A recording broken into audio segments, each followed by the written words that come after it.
எண்ணிய முடிதல் வேண்டும். Welcome to NS school. 10th class unit 9 solutions லெசனோட book back long question answers பார்க்கலாம்.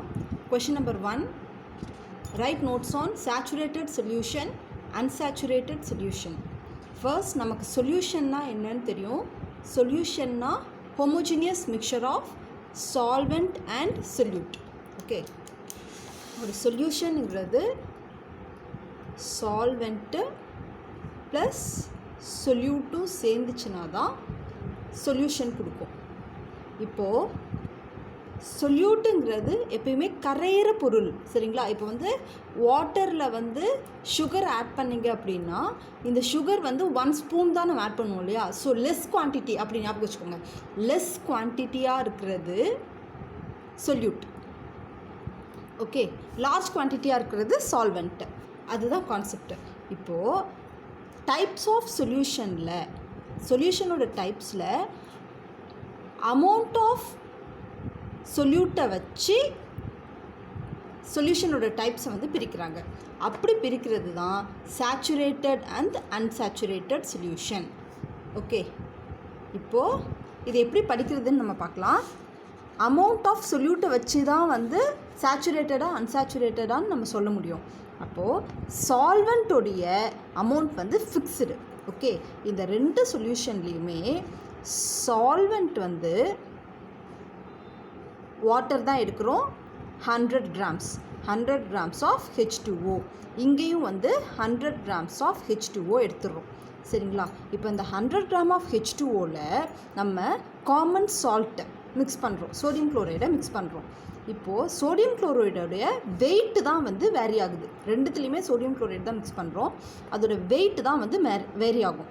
ஓகே, எவ்வளோ சோடியம் குளோரைடு இந்த 100 gram ஆஃப் H2Oவில் டிசால்வ் ஆகுது.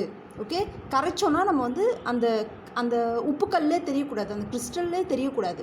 அப்படின்னா தான் ஹோமோஜினியஸ் சொல்யூஷன் ஃபார்ம் ஆச்சுன்னா தான் அது டிசால்வ் ஆகிருக்குன்னு அர்த்தம் இல்லைங்களா? அப்படின்னா 36 grams. இது நம்ம வீட்டில் வேணால் நீங்கள் ஸ்பூன் எடுத்து போட்டு பாருங்கள் எத்தனை ஸ்பூன் கரையுதுன்னு சொல்லி. எக்ஸாக்டாக 36 grams of sodium chloride 100 gram of வாட்டரில் கரைஞ்சிடும். அடுத்தது இன்னும் 1 gram நீங்கள் ஆட் பண்ணிங்கன்னா கூட, எக்ஸ்ட்ரா 1 gram ஆட் பண்ணிங்கன்னா கூட கிறிஸ்டல் அப்படியே நின்றுடும். டிசல்யூஷன் நடக்காது, டிசால்வ் ஆகாது, ஹோமோஜினியஸ் சொல்யூஷன் வராது. அதுதான் சேச்சுரேட்டட் சொல்யூஷன். ஓகே, இப்போ டெஃபினிஷன் பார்க்கலாம். A solution in which no more solute can be dissolved. No more solute 36 grams தான் ஃபிக்ஸ்டு. அதுக்கு மேலே 1 gram நீங்கள் ஆட் பண்ணிங்கன்னா கூட டிசால்வ் ஆகாது. No more solute can be dissolved in a definite amount of solvent. நான் சொன்னேன் இல்லையா, fixed amount, definite amount of solvent. 100 gram வாட்டரில் 36 grams சோடியம் குளோரைட் கரையும். இப்போது சால்வெண்ட்டை இன்க்ரீஸ் பண்ணால் தான் நீங்கள் சொல்யூட் அதிகமாக போட முடியும். So fixed definite amount of solvent at a given temperature is called saturated solution. இந்த வேர்டு ரொம்ப important, at a given temperature. ஏன்னா இதே 100 gramல இதை ஹீட் பண்ணிட்டீங்கன்னு வச்சுக்கோங்களேன். இப்போ இன்னும் எவ்வளோ வேணால் சால்ட் நம்ம ஆட் பண்ணலாம். அது கரைஞ்சிக்கிட்டே இருக்கும். ஸோ ஹீட் இல்லாமல் அட் ரூம் டெம்பரேச்சர் இல்லைனா 25 degree Celsius, 25 degree Celsiusல தான் 36 grams ஆஃப் சோடியம் குளோரைட் கரையும். ஓகே, ஹீட் அப்ளை பண்ணக்கூடாது. So at a given temperature. திருப்பி ஒரு முறை, a solution in which no more solute can be dissolved in a definite amount of solvent at a given temperature. கண்டிப்பாக இந்த word mention பண்ணணும் நீங்கள் எழுதும்போது. It's called saturated solution. அதுக்கான example நம்ம இப்போ தான் பார்த்தோம். 36 grams of sodium chloride in 100 grams of water. இப்போது அன்சேச்சுரேட்டட் சொல்யூஷன்னா இப்போ என்ன? இந்த 36 gramக்கு முன்னாடி 30 grams 20 grams ஏன் 35 grams of sodium chloride in 100 grams of water. இந்த சொல்யூஷன் அன்சேச்சுரேட்டட் சொல்யூஷன். ஏன்னா இந்த 35க்கு மேலே இன்னும் 1 gram ஆட் பண்ணலாம். 30 grams ஆட் பண்ணியிருந்தால் இன்னும் 6 grams ஆட் பண்ணலாம். ஸோ இன்னும் கூட கொஞ்சம் சால்ட் போட்டு கரைக்க முடியும், டிசால்வ் ஆகும் அப்படின்னா அது அன்சாச்சுரேட்டட் சொல்யூஷன். ஓகேவா? பாருங்கள், டெஃபினிஷன் பார்க்கலாம். A solution that contains less solute than that of saturated solution. Less solute than that of saturated solution at a given temperature. இது காமனாக எல்லா டெஃபினிஷன்லையும் எழுதணும். at a given temperature is called unsaturated solution. Okay, saturated solutionோட keyword no more solute can be dissolved, definite amount of solvent at a given temperature. இங்கே வந்து solution contains less solute than that of saturated solution. Okay, சேச்சுரேட்டடில் வந்து 36 grams இருக்குது. 36 grams-ஐ விட கம்மியாக sodium chloride in 100 grams. Same fixed பாருங்கள், இங்கேயும் ஃபிக்ஸ்டு தான், இங்கேயும் 100 grams ஆஃப் வாட்டர் மாலிக்யூல் தான். இது வந்து 10 இருக்கலாம், 20 இருக்கலாம், 25 grams இருக்கலாம், 35 grams இருக்கலாம், அவ்வளோதான். அடுத்தது next question. Write note on factors affecting solubility. 3 factors வந்து அஃபெக்ட் பண்ணும் சால்யூபிலிட்டியை. ஃபர்ஸ்ட், சால்யூபிலிட்டினா என்னன்னு பார்த்தீங்கன்னா எவ்வளோ சொல்யூட் அந்த ஃபிக்ஸ்டு டெம்பரேச்சரில். சேச்சுரேட்டட் சொல்யூஷன் டெஃபினேஷன் பார்த்தோம் இல்லையா, எவ்வளோ 36 grams தான் வந்து 100 grams ஆஃப் வாட்டர் மாலிக்யூலில் டிசால்வ் ஆகும். சரிங்களா? அட் அ கிவன் டெம்பரேச்சர் அந்த எவ்வளோ சொல்யூட் கரைக்க முடியும் அப்படிங்கிறது தான் வந்து சால்யூபிலிட்டி, அதோட டெஃபினிஷன். இப்போது எதெல்லாம் வந்து அந்த சால்யூபிலிட்டியை எஃபெக்ட் பண்ணும், அதாவது இன்க்ரீஸ் பண்ணுமோ, சால்யூபிலிட்டி இன்க்ரீஸ் பண்ணுறது டிக்ரீஸ் பண்ணுறது எந்த ஃபேக்டர்லாம் அப்படின்னு பார்த்தீங்கன்னா nature of solute and solvent, temperature and pressure. இந்த 3 ஃபேக்டர்ஸ் வந்து சால்யூபிலிட்டியை எஃபெக்ட் பண்ணுது. இப்போ nature of solute and solvent பார்க்கலாம். சொல்யூட்டும் சால்வெண்ட்டும் சேர்ந்துச்சுன்னா தான் சொல்யூஷன் கொடுக்கும், நம்மளுக்கு நல்லா தெரியும். ஓகே, இது வந்து ஒரு term. Like dissolves like, like dissolves like அப்படின்னா இப்போது போலார் சால்வெண்ட்டாக இருந்ததுன்னா, சால்வெண்ட் வந்து எந்த மாதிரி இருக்குதோ போலார் சால்வெண்ட்டாக இருந்ததுன்னா டிசால்வ்ஸ் அதே சொல்யூட் போலார் சொல்யூட்டை வந்து டிசால்வ் பண்ணும் அப்படின்னு மீனிங். ஓகே, டிசொல்யூஷன்னா என்ன அர்த்தம்? சால்யூபிலிட்டி தான் நான் எழுதியிருக்கேன். டிசொல்யூஷன் எப்போ நடக்கும் அப்படின்னா when similarities exist between solute and solvent. நீங்கள் இது மட்டும் எழுதினா கூட போதும். லைக் டிசால்வ்ஸ் லைக் அப்படின்னு எழுதிட்டு polar compounds dissolves polar solvent, நான் போலார் காம்பவுண்ட்ஸ் டிசால்வ்ஸ் டிசால்வ்டு இன் நான் போலார் சால்வெண்ட். ஓகேவா? இதுக்கு போலார் சால்வெண்ட்டுக்கு எக்ஸாம்பிள் வந்து சோடியம் குளோரைடு, அதாவது ionic salt, sodium chloride in water.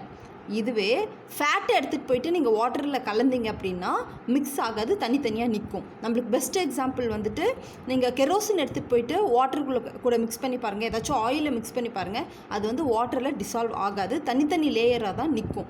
So அதனால் சோடியம் குளோரைடு இன் வாட்டர் வந்து போலார் காம்பவுண்டு இன் போலார் சால்வெண்ட் டிசால்வ் ஆகும். நான் போலார் காம்பவுண்ட் வந்து ஃபேட் டிசால்வ்ஸ் இன் ஈத்தர்.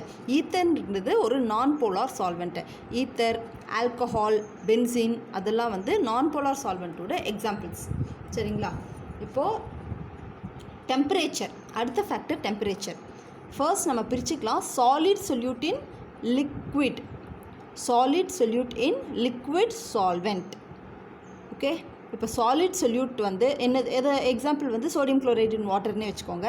சோடியம் குளோரைடை வாட்டரில் ஆட் பண்ணும்போது டெம்பரேச்சர் இன்க்ரீஸ் பண்ணிங்கன்னா அந்த சால்யூபிலிட்டி இன்க்ரீஸ் ஆகும். நான் சொன்னேன் 36 கிராம்ஸ்லேயே வந்து சேச்சுரேஷன் பாயிண்ட் அட்டைன் ஆகிடும் இல்லையா? ஆனால் இன்னும் கொஞ்சம் சால்ட் கூட போடலாம். எப்போது டெம்பரேச்சர் இன்க்ரீஸ் பண்ணிங்கன்னா இன்னும் கொஞ்சம் ஆட் பண்ணலாம், டிசொல்யூஷன் இன்க்ரீஸ் ஆகும்.